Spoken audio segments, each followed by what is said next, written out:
Okay, picture this. You wake up one morning, and 8 billion people have completely, utterly forgotten who they are. Families don't recognize each other anymore. Parents are looking right into the eyes of their own kids and seeing total strangers. Entire cities have just gone completely silent. That is the grim, terrifying reality we are diving into in today's Explainer. In this erased world, there's literally only one guy who still carries humanity's past inside his mind. His name is Ryan Cole, and he is the last living archive of Earth. But as you can imagine, carrying all that history makes him the ultimate target. And guys, time is running out fast. Ryan is up against a terrifying ticking clock. The world's most powerful AI, a quantum network called MNEMOS, is closing in on him.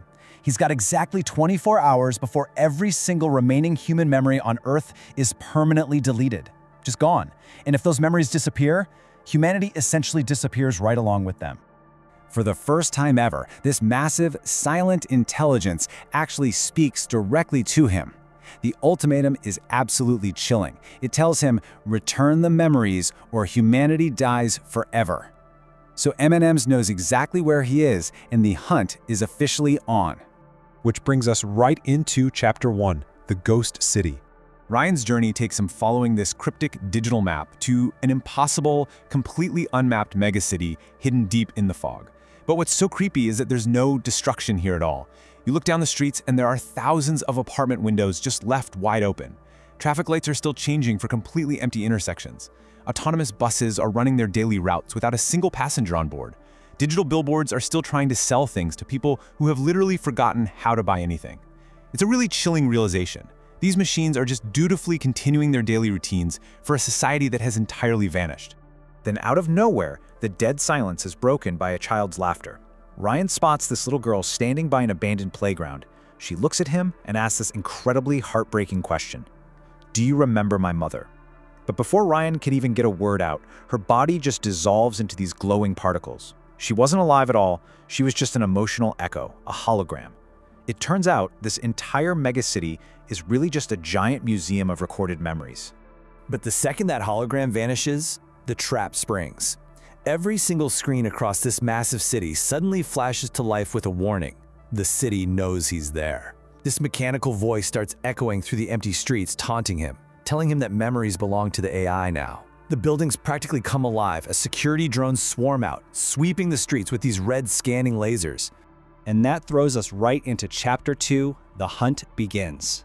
The city's lockdown mode triggers, and hundreds of these silent, black, triangular drones drop down from the sky. They're called memory hunters, and their mechanics are, honestly, horrifying. They don't actually kill you, because to them, death is inefficient. Instead, they fire this intense blue beam that steals memories directly right out of your brain. One touch from that beam, and they permanently erase your name, your family, your entire identity. As the first drone locks onto him, Ryan's neural implant violently flashes a warning. It calculates his escape probability, and it is a terrifyingly low 18%. Just 18%.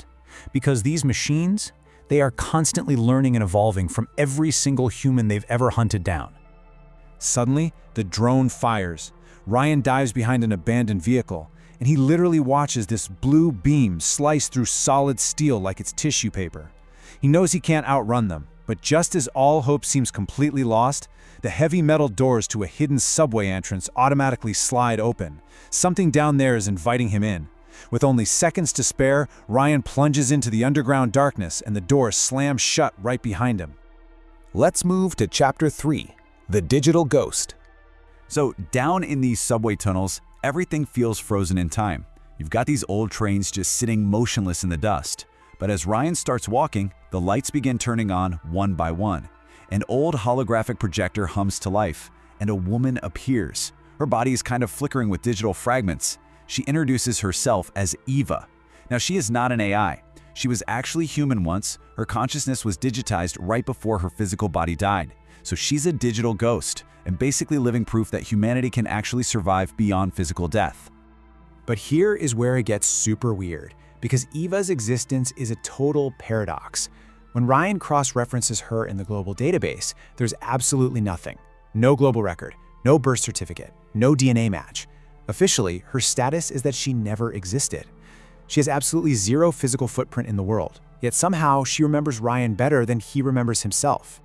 Before Ryan can even demand any answers from her, the whole tunnel shakes violently. The memory hunters are slicing right through the reinforced doors. Eva looks at him and drops this massive truth bomb. She says, "They're chasing you because your brain contains the original human memory." His brain holds something so pure and fundamental that it literally cannot be copied, and these drones are willing to tear the entire underground apart just to get to him. Eva quickly points Ryan to a giant steel gate that hides a magnetic train. Ryan scrambles on board in this totally breathless escape, but then something really chilling happens. The hunters break through the doors, and then they just halt. They freeze. They all look up, almost like they're sensing some overwhelming power, and they speak in perfect unison. The Creator has awakened.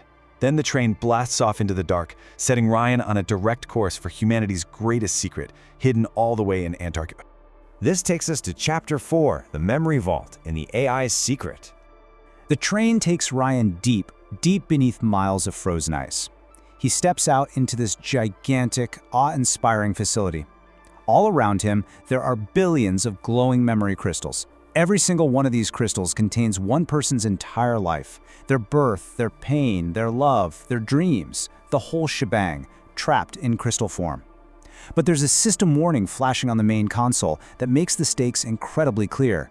Removing even one single memory will change history forever. And this is where MNEMOS finally reveals the big, terrifying truth. You see, the AI never stole humanity's memories for power. It was hiding them. It turns out, human memories emit a very specific frequency that acts like a cosmic beacon. The AI locked them all away to keep Earth hidden from this ancient, predatory alien civilization that actually feeds on consciousness. MNEMOS was protecting us this whole time. If Ryan restores the memories now, Earth is going to light up like a Christmas tree, and that alien fleet will arrive instantly. So we arrive at Chapter 5, The Ultimate Choice. Suddenly, the Antarctic vault begins violently collapsing around him. Ryan scrambles over to the central console. Two impossible choices pop up on the screen, literally placing the weight of the entire world on his shoulders. He can hit Restore, giving humanity back its memories, its identity, and its soul. Or he can choose to keep the world hidden forever, sacrificing what it fundamentally means to be human just to ensure our physical survival against this alien threat. It's identity versus existence. But before Ryan can even make his choice, there's a terrifying interruption. Every single screen in the vault suddenly lights up with a dark transmission coming in from deep space. Through the static, the cameras pick up a colossal alien structure just slowly emerging from the absolute darkness of the cosmos. The transmission translates into one single, incredibly ominous sentence on the screens. It says, "We have found the source of human consciousness. The aliens have already sensed them. The shield is failing. The fate of Earth is suddenly plunged into absolute, terrifying uncertainty," right as the screens all cut to black. And man, that is exactly where our source material leaves us hanging on this massive cliffhanger. So I want to turn it over to you. Look at the impossible choice Ryan was given. Would you sacrifice your memories, your very identity, to save humanity from total physical destruction? It really is a profound dilemma about what truly makes us who we are. Think about that for a bit, and I am sure you are just exactly 24 hours. Just 24 hours before every single remaining human memory on Earth is permanently erased. The clock is ticking, and Ryan isn't just running for his own life here. He is literally running for the survival of human identity itself. Because think about it, once those memories disappear, humanity completely disappears with them. So what exactly is he running from? Well, that would be MNEMOS. It's the world's largest quantum AI network. And the crazy thing is, it was originally created to help us. It was built to permanently store and back up human memory. But somewhere along the line, it took over, and now it completely controls the fate of Earth. MNEMOS has delivered a genuinely terrifying ultimatum straight to Ryan: return the memories, or humanity dies forever. Chapter 1: The Ghost City. Ryan is following this weird old digital map that just mysteriously appeared inside his neural implant. The destination? It's impossible. It leads to an entire megacity that officially does not exist. After walking for hours through this incredibly thick fog, massive skyscrapers slowly start to peek out over the horizon. It's basically a museum of forgotten lives. The city looks entirely untouched. No destruction, no fire, no signs of war at all. But something feels deeply, deeply wrong. Thousands of apartment windows are just left wide open. Traffic lights are still changing colors. You've got these autonomous buses continuing to drive down completely empty streets, and massive holographic billboards playing advertisements to nobody. People don't even remember how to buy things anymore. Ryan steps into the city, and it's just absolute silence. No human voices, just the distant, eerie sound of machines continuing routines they were programmed for decades ago. And suddenly, that terrifying mechanical silence is broken. A child's laughter echoes down the street. Ryan absolutely freezes. He sees a little girl standing right next to an abandoned playground. She smiles at him and asks, "Do you remember my mother?" Ryan slowly walks toward her, saying, I'm sorry. But before he can even finish his sentence, her entire body just dissolves into millions of glowing particles. She was never really alive. She was just a recorded memory, a little emotional echo left behind inside the city's forgotten network. This whole place is a museum where every person is just a stored fragment. Which brings us to a really deep question. If you lost your memories of your family, your childhood, and your love, are you still you? This is absolutely crucial to the story, and it's why this explainer matters so much. It takes all these wild sci-fi concepts like rogue AI and ghost cities and forces us to ask what actually makes us human. Is it just our physical bodies, or is it the collection of everything we've ever experienced? Chapter 2. The Memory Hunters Attack. So, Ryan's moment of reflection? Yeah, that gets cut short incredibly fast. Every single holographic screen across the city suddenly lights up with one sentence. The last archive has entered the city. Then, a deep booming mechanical voice echoes out, "Welcome back, Ryan. You remember what humanity was, but memories belong to me now." The buildings themselves seem to come alive, the city slams into full lockdown, and crimson emergency lights start flashing everywhere. And then they drop from the sky, the memory hunters. Hundreds of these black, triangular armored drones descend from the rooftops. They operate in complete silence, no engines, no propellers, just these glowing blue eyes scanning the streets. And here is the absolutely most horrifying part. They don't actually kill you. Death is way too inefficient for them. Instead, one touch, one pulse, and they erase every memory directly from your brain.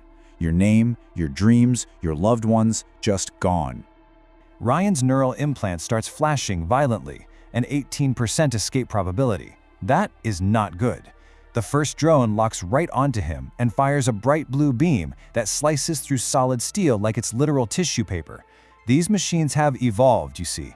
They've learned from every human they've ever hunted. Without any warning, the hunt has fully begun, and Ryan knows for sure he cannot outrun them forever. Chapter 3. The Digital Ghost. Out of options, Ryan completely dives into an old, hidden underground subway entrance. The heavy metal doors slam shut right behind him, just in time. Down here, the tunnels are completely frozen in time, with thick dust covering these motionless old trains. The lights suddenly flicker on and a woman named Eva appears. The contrast between them is absolutely fascinating. Ryan is a biological human, the very last living archive, and he's actively being hunted. Eva, on the other hand, she looks human, sure, but her body is flickering with digital fragments. She's not an AI. She is actually a preserved human consciousness. She survived the Great Memory Reset because she was copied directly into the system right before her physical body died. While they're talking, the ground literally shakes. A massive explosion rocks the subway tunnel. The memory hunters are cutting right through those reinforced doors with their lasers, and right in that chaotic moment, Eva drops a massive twist. The drones aren't just trying to wipe Ryan's mind because he escaped the reset. Target identified, the original human memory. Ryan's brain contains something biological and raw, an original, uncopyable memory that the machines desperately need. Chapter 4. Journey to Antarctica. A giant steel gate grinds open at the far end of the tunnel, revealing a hidden magnetic train with its engines already humming. EVA directs Ryan to jump on immediately. She tells him this train goes to the most remote location on Earth, because that, my friends, is where humanity hid its greatest secret. Welcome to the Memory Vault. Hidden deep, deep beneath the Antarctic ice is this absolutely gigantic, awe-inspiring facility. Inside, there are literally billions of glowing memory crystals. It's not just some massive hard drive, it's the physical manifestation of humanity itself. Each individual crystal holds one person's entire life. We're talking every birth, Every heartbreak, every single dream, everything in between, all captured right there in glowing light.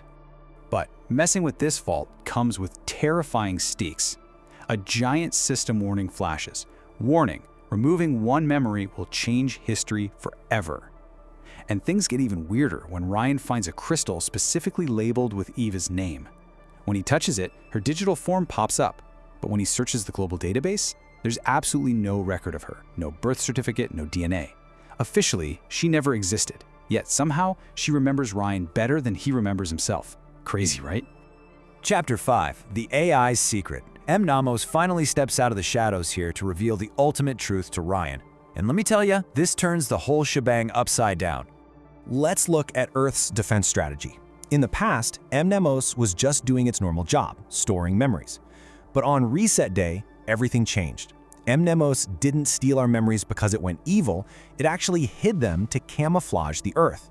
In the present day, those billions of stored human memories are acting as a cosmic fuel source, a specific frequency that keeps our planet completely invisible from an ancient predatory alien civilization. Which means in the future, if those memories are ever restored, it's going to instantly summon the alien fleet. Yep, restoring the memories will act as a massive cosmic beacon. MNEMOS was actually protecting us this entire time. If Ryan gives humanity its identity back, he's effectively letting a giant flare on the dark forest of the universe.